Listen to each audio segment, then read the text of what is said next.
Hello, class. This is Dr. Bradley Wolfe, and we are going over Chapter 5 in the Public Speaking Project today on audience analysis. Now, I always think audience analysis is a great topic in terms of public speaking because you always have to create your speech with your audience in mind. Even if you're in an interpersonal conversation, you should phrase things in a way your audience of one other person is going to understand. So you should always talk and think with the other person in mind when you're communicating with others. If you're communicating online or in social media, you're going to have a huge audience of maybe, people you don't even know, whoever your followers may be. So again, think of who is your audience that you want. So it talks about different approaches. This chapter will talk about different approaches to audience analysis, categories of audience analysis, just to help you have different ways of thinking about your audience. Now, if your audience is just everybody in the whole world, okay, well, that's super broad and not very helpful. So sometimes we want to target our speech for a specific audience. And other people may watch it too. Again, it may not be everybody in the audience fits your criteria. But again, it's okay to use some generalizations here when creating your speech. So it has a lot of chapter objectives here. You certainly can read through, give some examples here about, talks about here from someone preparing a speech for the Rotary Club in Dallas, Texas on finding the right loan. So again, he was an expert on this topic, this example here. Being a bank officer, he knows a lot about banking and a lot about loans, but what's useful for the audience? I've heard this from other financial people as well, that one of the biggest, things that they need is be able to communicate well, because they know finances, they know numbers, but how do I communicate that to another person? So I've heard from, I've been executive director of a nonprofit. I've been to a number of nonprofit conferences, and I hear from some of the finance people work in finance full time. Is one of the most difficult parts of their job is to communicating the numbers to non-finance people. So communication is very valuable, and public speaking skills are very valuable for any field that you may go into. So even if you say, hey, I'm not going to be a professional public speaker, why do I need to know all of this? I know sometimes people are very afraid of public speaking for that reason. It's still useful in how you're designing messaging, how you're designing your messaging, how you're sending emails to somebody else. Think with your audience in mind. So I think this is a super useful topic. So it talks about different types of audience analysis here. A situational analysis, a demographic analysis, psychological analysis, multicultural analysis, and the topic interest and prior knowledge analysis. So 5 different categories that we'll cover in some depth here. So it talks about, oftentimes we'll think about doing an audience analysis as a demographic analysis. Sometimes you'll be able to know the demographics of your audience beforehand. Sometimes you won't. So again, depending on which analysis or which handful of analyses you're going to do, these may or may not be useful. But different types of demographics in tailoring a speech, you may think about ethnicity, age, sex, gender, income, occupation, religion, education level. If you're giving a speech to a class of college students, you know their education level, right? They're in college. So you have some pretty good idea of their education. If you're going into high schoolers or talking to elementary school students, you know their education level pretty well, and this will be a useful thing to think about. If you're giving a speech to the general population of adults, you may not know it as much. Maybe you know the education level of people at your workplace, the general education level, if you're giving a speech there, but maybe you don't. So again, that's just one demographic characteristic. Religion, if you're giving a speech in a church or a mosque or a temple, you'll probably know the religion of the audience. But I've been to a few different speeches that were given at mosques that were just invited for the general community. And so the speakers were talking about Islam and just noting, okay, I'm talking about Islam, I'm talking about my religion to an audience of people who don't believe in my religion, who aren't of the same religious belief. So again, that can be part of it as well, not just who are, what categories do they fit into, but what categories do they not fit into. Occupation, again, thinking about the occupation of people involved. We give a lot of speeches in the workplace, at professional conferences. So you may want to think about who, what do these people do? If you're giving a speech to a group of engineers, you can get super technical about engineering stuff, right? That you wouldn't be able to, like, I'm not an engineer, don't do that to me, because I would have no clue what you're talking about. But if you have people with specialized expertise, you can build on that common knowledge and that jargon in that presentation. So those are just some examples of how you can use demographic characteristics in order to analyze your audience and tailor your presentation. And it describes some more do's and don'ts here for you to understand. Talks about direct observation as part of a strategy. So when you're in there in the space giving the speech, you can see your audience. If you're giving an online speech over Zoom, you can't always see your audience. I'm recording this speech, this presentation, to an audience that's going to watch it at another time. I can't directly observe you, so it's not a useful strategy right now. But when I'm teaching in person in the classroom, I can do direct observation. Quite a bit of direct observation, just saying, okay, is the class being talkative? Are they energetic? Are they kind of tired? I can adjust my presentation or how I cover content based on the feedback that I'm receiving.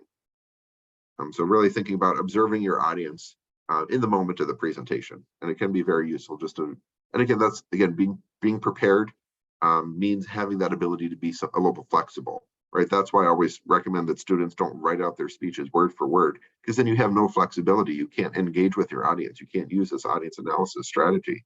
So it's something important to think about.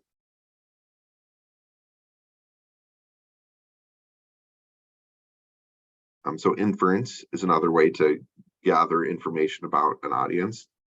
So you may, inference is just a logical extension of observations that you draw from the methods above.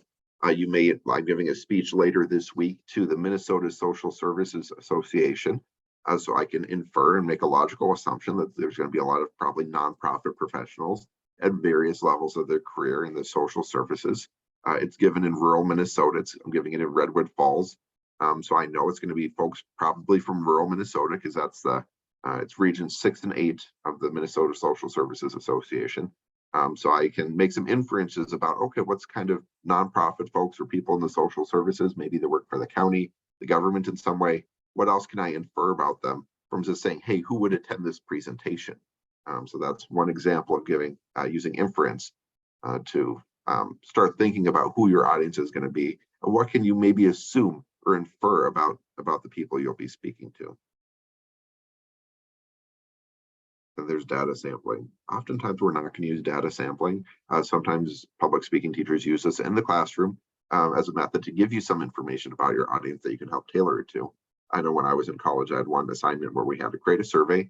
And so my survey focused on, does the audience know about my topic? The audience did not know about my topic. So that was, so I'm like, okay, this is going to be people with not a lot of expertise on the topic. So I'm going to have to give all the information, all the basic information. I can't really jump over anything or make assumptions based on that sampling. So there's a basic questionnaire. So that's a survey method of just asking different questions to identify themselves. You can use anonymous questionnaires. You don't need to know who's associated with what information because you're just looking for a general understanding of your audience. So you can gather demographic data using a basic questionnaire. You may have more focused questions regarding your topic to get more information about the audience as well. So it talks about using an attitudinal extension of the basic questionnaire that has a figure coming up here, figure 5.1, to really understand how your audience stands on these information. Now, if you're giving a speech to a group of people, I know when I give speeches for the Minnesota Council of Nonprofits, on their sign-up sheet, they ask for some demographic information as an option. So I can just have that sent to me if I want that information. Sometimes when I've worked with other speakers, I'll give them the information that I know. It could be a questionnaire that I've asked the audience ahead of time, or it could just be what I'm inferring, who normally would attend this type of presentation when I've hired speakers before. So again, giving some information, could be through a questionnaire, could be through other means. So here's 5.1, the examples of some surveys, demographic questions, attitudinal questions. So, what political leanings does the person have? This is apparently talking about abortion. So what are your views on abortion? Talks about the different values that you may have. So order these different values from, most important to least important, value ordered questions and Likert questions. So ordered categories is this valued ordered questions down here. You're going to rank different items in a survey according to their some value hierarchy. So again, most important to least important, most agree to most disagree, whatever it may be, but just ordering them in a way that helps you understand a little bit about the audience. So again, if you're giving a speech on abortion, regardless of what side it is, you can start, timing into the values of the audience. If everyone really appreciates democracy, you can make democracy a theme of your presentation. and talk about how your position fits with democratic ideals. So again, thinking about, what sort of important issues do they have? So again, most align, you can put anything up on either side, but you're ordering them and ranking them in some way. Then the Likert type testing. Usually it's going to be strongly agree to strongly disagree. 1, 2, 3, 4, 5, maybe 1, 2, 3, 4, 5, 6, 7. And you just have a scale there of usually, strongly agree, strongly disagree. It's pretty common for a Likert scale, but a Likert scale, it could be other things on each side of this, not just strongly agree or strongly disagree. There's other verbiage and language that you can use as well, but it's about using a scale from 1 to 5, 1 to 7. Usually you're going to have an odd number, so there's a middle ground, but you could say, hey, I don't want my audience to be in the middle and just put a 3. I want them to have to choose. So I could do 1, 2, 3, 4, 5, 6. So they have to lean a little bit one way or another way. Says here, they typically have 5. This is pretty common. But again, you could make it 6 just to make them choose. You could make it 4 to make them choose. You could make it 7 to get some more range. I've seen some with 10, but again, just seeing where they stand on an issue. Oh, and then the nice thing too about the Likert scale is then you get an average number. So you get your average number of 4.3. Oftentimes when teachers, instructors like myself have an institutional evaluation, we'll have the students use a Likert scale. So then it just comes out as a number. Some of that quantitative data is very easy to work with. Whereas the ordered value, you can maybe have a number for each of these different items, but it's going to look different. But this is just a nice number. I strongly agree that I came prepared to class. That's one of the questions on the institutional survey that you do you feel you've come prepared to class? Yep, I strongly agree with that. I've been prepared to class every time. So just to get us some more information about our students. So those are different types of questions that you could ask if you're doing a survey beforehand. Sometimes it may not be you doing the survey. Again, some people in the registration process for a conference or an event or a speaker, they'll get some of that demographic information that they could share with you.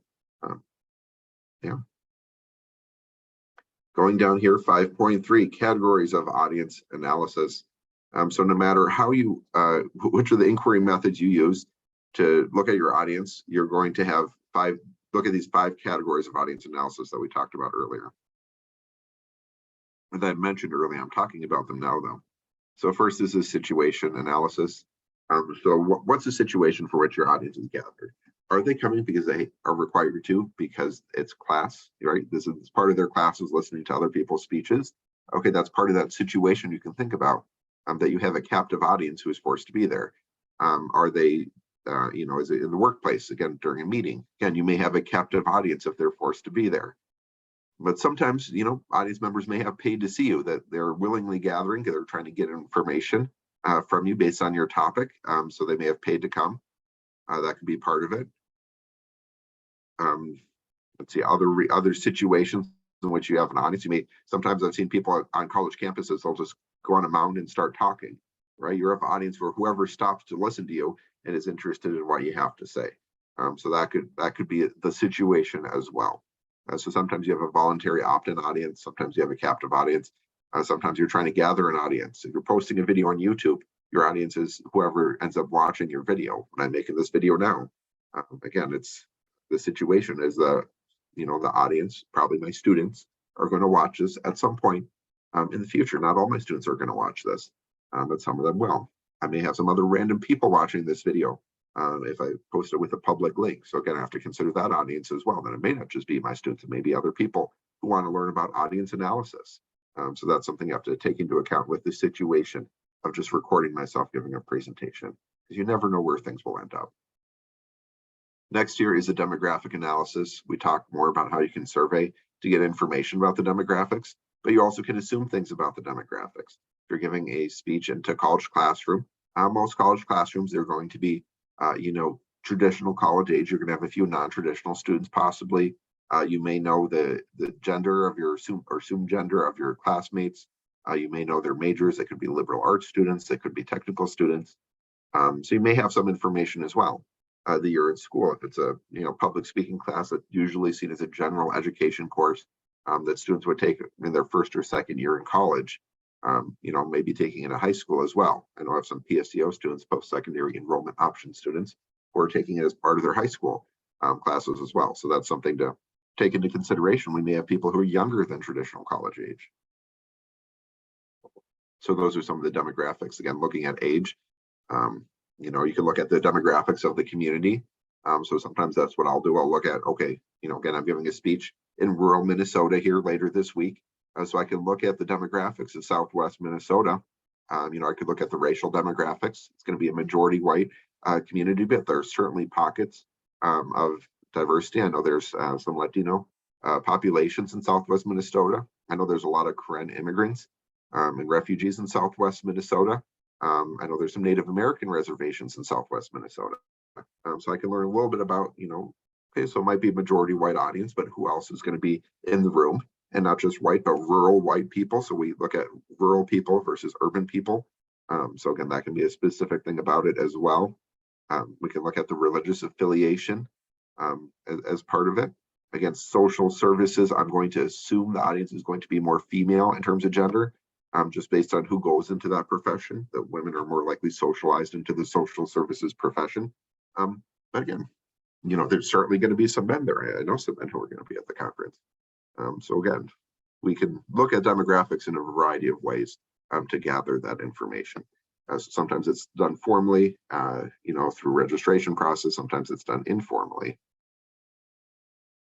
Next here is a psychological analysis. So we talked more about what are their attitudes first on a topic. If you're giving a speech on something controversial like abortion, you probably want to know the attitudes of your audience. Are the people coming to hear you talk because they agree with you? Are you going to have protesters in your audience? I know sometimes people are afraid to give speeches on controversial topics, especially in a public setting, because you may have protesters, you may have people who strongly disagree, who show up to your speech just because they disagree with you. Right, that certainly is a nerve-wracking situation. So you're going to, again, think about the psychological analysis of your audience. What are their attitudes on the topic that you'll be speaking about, maybe on some other related topics that might come up in your conversation. I know I saw one speech, I've shown it to some of my students too, but it's Bernie Sanders, very liberal guy, Democratic socialist, going to Liberty University, a very traditionally conservative university, to give a speech. One of the things that Liberty University prides itself on is that they force all their students, there's a weekly speech that they're all forced to go to, and they bring people from all over the political spectrum. So Bernie Sanders is giving a speech, and he was talking about abortion actually to the audience. So he knows he's talking to a pro-life audience and he's pro-choice. So what sort of values, what other values do they have in common? And that's what he focused on. He focused on their common values that he held and his audience held as well. And really building off those values to go to where he believes and why he believes what he does. So sometimes just knowing the attitudes, not just on your specific topic, but just generally speaking on bigger things like, hey, what do people believe about democracy or freedom, or liberty, whatever it may be. By knowing those things, we can have a better understanding of how we can frame our topic and our position to meet the needs of the audience. So that's a little bit about attitudes there. There's also some beliefs. So beliefs are principles or assumptions about the universe. So some examples of beliefs: some people believe in ghosts, some people believe in spirits. Some people believe that marijuana is an addictive gateway drug. Some people believe that evolution is a fact, not fiction. So again, you're going to want to think about these different topics or different beliefs that people can have. If you're giving a speech that directly contradicts a belief that someone has, you're going to have to be able to work around that, or say, how are you going to address some belief that they hold? Are you going to make them rethink their belief? Are you going to, work around their belief? What are you going to do with that? What are you going to do with those principles that they have or assumptions they have about the universe? And we just define attitudes as well for you. So attitude is a learned disposition to respond in a consistently favorable or unfavorable manner with respect to a person, an object, idea, or an event. So an attitude is a disposition, like I'm in favor of it, I'm not in favor of it. A belief is kind of an assumption or a principle that they strongly believe in. And a value, again, these are very similar topics. That's why I want to make sure I'm defining them instead of just giving examples. A value is a guiding belief that regulates our attitudes. So sometimes these can be core principles. So not just something about, do I believe in ghosts, but what are my values? So give some examples of values in here, of peace, of generosity, of intelligence, of equality, of achievement, creativity, independence, conformity. What are the values that you believe in? So some people value happiness. So they live their way in a way that's going to make them have the most happiness. Some people value community, so they want to make sure other people in their community are having their needs met. Some people value power, so they want to get advanced in their career to be in a position of power, and they respect people who have power. Some people believe strongly in equality, so they want everyone to feel equal and have equal opportunity. So these are different values. They're usually like keywords. Sometimes they're two words in a harmony, but usually just a keyword, an idea that people value or may rank in a different way. You may want to think about what are your core values. Sometimes our values go unstated. So not just knowing the values of your audience and analyze your audience, but also analyzing yourself. What values are informing your beliefs on the topic you're speaking on? What values are rooted in? So you may want to think about that as well. So the next type of analysis here is the multicultural analysis. So looking at race and ethnicity in a basic sense, but there's a lot of other ways to look at culture and diversity. So we can look at diversity in terms of language. What language does your audience speak? I've known some people who want to expose people to other languages. I know some Native Americans who are very intentional when they're giving a speech that they do a greeting in their native tongue. So other people hear their language and respect that language diversity. I know some people who speak they call it Spanglish, Spanish and English, so they'll integrate Spanish and English together in their speech and the way they're talking. I've seen one speech by Rabbi Jonathan Sachs, he'll be intentional about using Hebrew words in his speech and then defining them in English for people who don't know Hebrew. So again, it's something to think about how we use language and what language our audience may or may not know. Are we giving the speech in English? Is there going to be a translator there? Sometimes there'll be sign language interpreters to interpret it into another language. So really looking at how language is used. That's a huge part of communication, is how language is used. But oftentimes in the United States, we're defaulting to use English as the language. But again, that's not the only language that could be used in a speech in the United States. Next year's cognition, that different cultures have different cultural and cognitive processes or ways of looking at logic itself. So again, understanding that, just because that makes sense to you or it's informed, again, looking at your own values and beliefs, other people may have different values and beliefs. They may have other ways of knowing and understanding the world around them. You may set your speech up in a way that's very logical and rational to you, but is it going to be logical and rational to your audience? Next here talks about ethnocentricity. So in many cases, you're going to be appeal to people from different cultures, subcultures, co-cultures. So don't assume that your culture is dominant or better than other cultures. That's called ethnocentrism. Sometimes we do that unintentionally in thinking about how we're portraying our topic. I know sometimes, if someone's of a religious belief, they'll ground themselves in their religion, which is great. But be explicit about that and understand not all people in the audience may be of that same religious background. They may not have some beliefs that they're rooted in. And then values as well. We talked about values earlier, but each society and people within that society, there's a lot of diversity in what they value and how they value things. And communication styles as well, that often public speaking in the United States and in Europe is taught from a very Western perspective. We go back to ancient Greece and talking about, look, this is what the Greeks and Romans did. This is the best way to communicate. It's kind of ignorant of other communication styles that can be done in getting a message across. There's great storytelling traditions, oral traditions from the Middle East and from Native American cultures that can be used as part of public speaking. The stories are told differently than in kind of Western, again, going back to ancient Greece. So again, looking at those variety of communication styles and that they can be valued in different ways depending on the society. So again, just respecting those communication differences and not ranking one as better or worse than the other. So finally, you can do an interest and knowledge analysis. Is your audience interested in your topic? If you have a captive audience, they may or may not be interested. Then the question is, how do you get them interested? You have to think about that. If they're already interested, build on that interest, build on that common interest in the topic, build on the knowledge they already have on the topic. But again, it's making sure your speech is at the right level for your audience, whether how detailed or how basic that you can be or need to be in order to be effective with your speech. Again, I gave the example earlier, if you're giving a speech to a group of engineers, they're going to have high knowledge on engineering, So you're going to want to be able to, build on that knowledge. If you have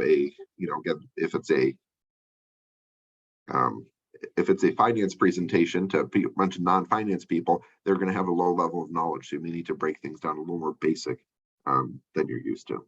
So again, thinking about the interest and knowledge of your audience is important. That also talks here about uniqueness. So having a unique topic that engages the audience. I've never thought about that before. I have my students do a cultural phenomenon speech that I've been using for a while, just because the topics get more unique. They're interesting. They're like, I never knew about that. I'd love to learn more. It engages the audience if it's, kind of perks them up and thinking about seeing things differently, than giving the same speech over and over again about the same topics, like, legalizing marijuana. Students love doing that. Paying student athletes. Students love talking about paying student athletes. It's the same topics over and over again. So sometimes it's good to be unique or have a unique take on the issue to engage your audience in a new way. And then it says here, one final note. There's an old adage in communication studies that reasons, know what you know what you don't know, and know the difference between the two. So again, just if people are asking you questions after the speech, just being able to say, hey, I don't know. I'm not sure about that. Here's what I do know, but I'd be glad to look into that further or understand it more. And just understand no one knows everything. So just understanding the realm of our own knowledge and, the ignorance that we may have on certain topics. I think that's always important as well. So it says, try to be a resource for your audience. So if you can direct them in the right direction, say, hey, hey, maybe here's something you might be interested in more, or here's someone who does know the answer, that you can point them in the right direction. So in conclusion, it's critical for you to keep your audience in mind, right? Who is your audience? Who are you talking to? You may have a different focus of your audience. Am I giving this speech just to my students in my public speaking class this semester? Or am I giving this speech to anyone who could find this video on the internet? Again, who is my audience? And my core audience is my students. So I want to make sure to keep that core audience in mind. But I also hope to use these videos again. So I'm right now giving, recording this video in the fall of 2022. I hope in the spring of 2023, my students can also watch this video and gain knowledge from it. Because I want it to be an evergreen video that's going to continue to be relevant to people. But again, thinking about who is your audience that I want it to continue to be relevant. And if it's going to be posted online, it's going to be relevant. How many people are going to be attracted to the video and just watch it for other reasons. So again, thinking about all of who your audience is important. And there are a variety of ways to do that. We talked about the demographic analysis. We talked a lot about their attitudes, their beliefs, their dispositions, how they view a topic. There are just a lot of different ways to look at your audience. So you're going to think about throughout this chapter, which of these ways are relevant to you in the speech you're giving, that you're giving now or giving in the future, and which ones aren't. Again, you're not going to use every single form of audience analysis on every single speech because some of them are just not relevant. There's certainly other ways beyond what this, 16 pages of this chapter describe.